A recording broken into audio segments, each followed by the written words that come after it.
Salut les Mancuniens, j'espère que vous vous portez bien les gars. Est-ce que Benjamin Sesko est le choix idéal pour Manchester United? Alors, l'attaquant slovène du RB Leipzig reste l'un des attaquants les plus rares actuellement du marché à être disponible, même si ce dernier a encore un contrat avec son club respectif jusqu'en 2029. Sauf que les gars, si ce dernier change d'air et arrive à United, il faudrait bien évidemment que un attaquant fasse chemin inverse. Et l'attaquant qui est visé du côté de Manchester, c'est bien évidemment notre attaquant danois, Rasmus Højlund, qui va bien sûr payer les frais. Alors, est-ce que ce choix-là pour Manchester serait idéal afin que, encore une fois, United tente le pari de Benjamin Sesko? Mais les gars, n'oublions pas aussi que ce joueur-là est convoité par d'autres équipes. Donc, telles sont les interrogations que nous allons essayer de répondre lors de cette vidéo. Et bien évidemment, je vous donnerai mon avis à la fin de cet argumentaire. Alors, si vous n'êtes pas encore abonné, n'hésitez pas à vous abonner, de donner vos avis dans les commentaires. En attendant, la vidéo commence tout de suite. Alors, les Mancuniens, c'est l'un des meilleurs attaquants de sa génération. Depuis qu'il a éclos avec le club autrichien Salzbourg en Ligue des Champions, comme un certain Erling Haaland, il a ensuite posé ses valises du côté du RB Leipzig. Encore une autre coïncidence avec le guerrier norvégien qui est passé par le BVB, ensuite arrivé du côté de Manchester City. Et aujourd'hui, les gars, Manchester United a envie de pouvoir tester à nouveau le pari de Benjamin Sesko parce que oui, ça reste tout de même un talent prometteur. Oui, c'est peut-être encore que du prospect.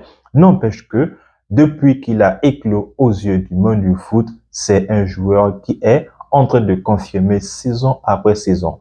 Alors, pour sa première saison, depuis qu'il est arrivé du côté du RB Leipzig, ce dernier, les gars, a tout de même marqué un total de 18 buts et réalisé 2 passes décisives en tout simplement 42 matchs.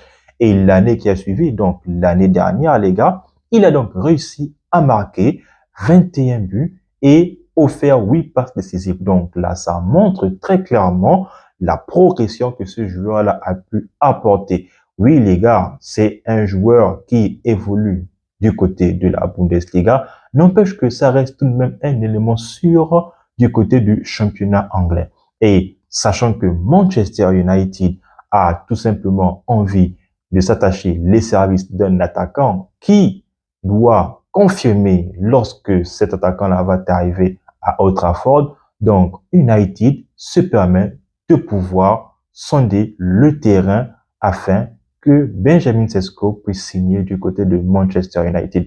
Sauf que les gars, encore une fois, cet attaquant-là est valorisé à un montant de 80 millions d'euros. Donc, les clubs allemands, ils savent vraiment vendre leurs joueurs, que ce soit le Bayer Leverkusen, que ce soit Dortmund, les maîtres d'ailleurs, même encore que ce soit le RB Leipzig. Tous, ce sont des très, très bons vendeurs. À chaque fois qu'ils réussissent à vendre un de leurs joueurs stars, très franchement, ils parviennent à obtenir le maximum qu'ils puissent en tirer au club acheteur. Le plus souvent, les gars, les clubs les plus offrants ont toujours été les clubs anglais. Que ce soit Chelsea avec Nkunku, que ce soit Sancho avec Manchester United, ou même encore que ce soit Erling Haaland avec Manchester City. Donc, ils savent forcément vendre, mais aussi les clubs acheteurs viennent offrir des bons d'or afin que les clubs allemands ne puissent clairement pas résister. Donc, c'est clairement ce qui se passe avec Manchester United. Sauf que, les gars, en présentant ou bien en ayant la possibilité de s'attacher les services de Benjamin Sesko à hauteur de 80 millions d'euros, ce montant-là, les gars, est aussi valable pour les autres clubs qui ont la possibilité de faire venir Benjamin Sesko dans leur club respectif. Et le club qui est carrément en concurrence avec Manchester United, c'est son homologue anglais Newcastle United. Donc là, c'est parfaitement la transition pour pouvoir parler de l'autre club qui veut absolument l'attaquant slovène pour pouvoir être dans l'attaque désirée de ce dernier. Alors les gars, l'attaquant vedette de Newcastle a clairement fait part à sa direction Alexander Isak que ce dernier ne voudrait clairement plus être du côté de l'attaque des Magpies. Sauf que aujourd'hui, le coach Eddie Howe maintient le fait que Alexander Isak soit encore et toujours le numéro 9 de Newcastle, mais l'envie ardente de pouvoir quitter le bateau de Newcastle est de plus en plus pressant et ce dernier a bien évidemment envie de pouvoir être du côté de Liverpool.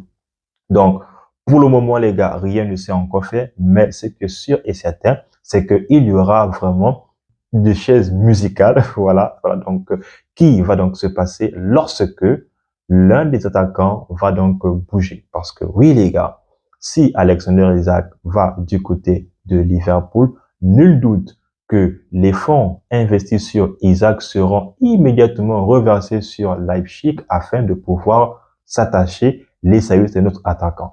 De l'autre côté, il faudrait absolument que Manchester United puisse vendre Rasmus Højlund pour pouvoir libérer la place afin que Manchester United soit le club peut-être idéal pour Benjamin Sesko. Dans tous les cas, les gars, les deux clubs ont vraiment fait une nécessité au fait que Benjamin Sesko soit le 9 de leur équipe. La différence ici, c'est que pour Newcastle, bien évidemment, ils n'auront plus de 9 et s'ils n'ont plus de 9, sachant que leur 9 est vendu, va falloir maintenant qu'un autre 9 soit remplacé. De l'autre côté, pour Manchester United, il va falloir vendre et libérer l'espace afin que le 9 soit évidemment titulaire parce que nul doute que Manchester ne dépense un montant, encore une fois, faramineux, 80 millions, si ça arrive, pour pouvoir laisser un joueur sur le banc. Donc, mon avis par rapport à cela, les gars, parce que oui, encore une fois, ce serait contraire aux nouvelles réglementations de Papa Amorim. Tout simplement parce que ce dernier miserait, soi-disant, son mercato dans la mesure où il miserait sur des joueurs qui ont une certaine expérience avec l'intensité de la première ligue. C'est ce qui explique d'ailleurs les transferts de Brian Bemo ou encore de Matheus Cunha qui ont tous deux passé au moins 2 années ou voire 3 années dans le championnat anglais. Et on a tous remarqué les évolutions constantes de ces différents joueurs-là, que ce soit Mbemo qui, la saison d'avant, avait marqué une affaire de 9 bien début de compétition confondues et la saison dernière a marqué 20 buts. Pareil pour Matheus Cunha qui avait marqué 10 ou 12 buts lors de la saison d'avant et la saison dernière, il a donc marqué une affaire de 15 buts et énormément participé au jeu de son équipe. Alors là, Manchester United va peut-être faire une offre parce que il y a des pourparlers avec les représentants du joueur. C'est un joueur avec un avenir. Celui-ci n'a que 22 ans, les gars, je tiens à le rappeler. Est-ce que c'est un choix payant pour Manchester United? Comme on le dit si bien, qui ne risque rien à rien au cas où Manchester voudrait absolument s'attacher les services du numéro 9 slovène du côté des Magpies. Si ils perdent Isak, nul doute qu'ils vont mettre le paquet, voire surenchérir encore l'offre initiale de 80 millions de Leipzig demandé pour leur attaquant. Donc oui, les gars, très franchement, vu que c'est compliqué de notre côté, voilà, ça va peut-être déplaire certains, mais autant rester avec Rasmus Højlund, autant lui donner une dernière chance pour voir ce que ce dernier peut nous apporter. Ce n'est quand même pas rien d'évoluer à Manchester United sans que tu ne sois nourri comme il le faut. Là, je pense que Rasmus Højlund pourrait être nourri comme il le faut. Encore une fois, je ne cesserai pas de le dire pendant la saison. Rasmus Højlund pourra planter au minimum 10 buts cette saison 2025-2026. Il suffit juste qu'on lui accorde encore le bénéfice du doute pour cette saison-là. Donc oui, les gars, est-ce que je suis forcément d'avis pour que Benjamin Sesko rejoigne Manchester United? Je dirais non, mais je ne serais pas aussi, donc on va dire, contraire à son arrivée. Donc ce qui est sûr et certain, c'est que peu importe le choix que le club portera, je me dis que Rasmus Højlund pourra faire l'affaire. Maintenant, si Sesko fait mieux, tant mieux. Donc, vous les gars, dites-moi dans les commentaires quel attaquant vous préférez à Manchester United. Si vous voulez absolument que Rasmus Højlund reste une saison de plus à Manchester, ou bien que Benjamin Sesko soit l'attaquant vedette de Manchester United. Mais est-ce que ce dernier va réussir immédiatement pour sa première saison en Première Ligue, sachant que les attaquants comme Timo Werner ou même encore comme Christopher Nkunku n'ont malheureusement pas réussi depuis qu'ils ont posé leur valise du côté de l'Angleterre. Donc les gars, c'est sur ces mots que j'achève cette vidéo-là. Si vous l'avez aimé, n'hésitez pas de me le dire dans les commentaires, de me partager aussi l'attaquant que vous préférez voir du côté de Manchester United ou non. Sinon, on s'abonne en reste en santé, mais aussi et surtout doucement cligné.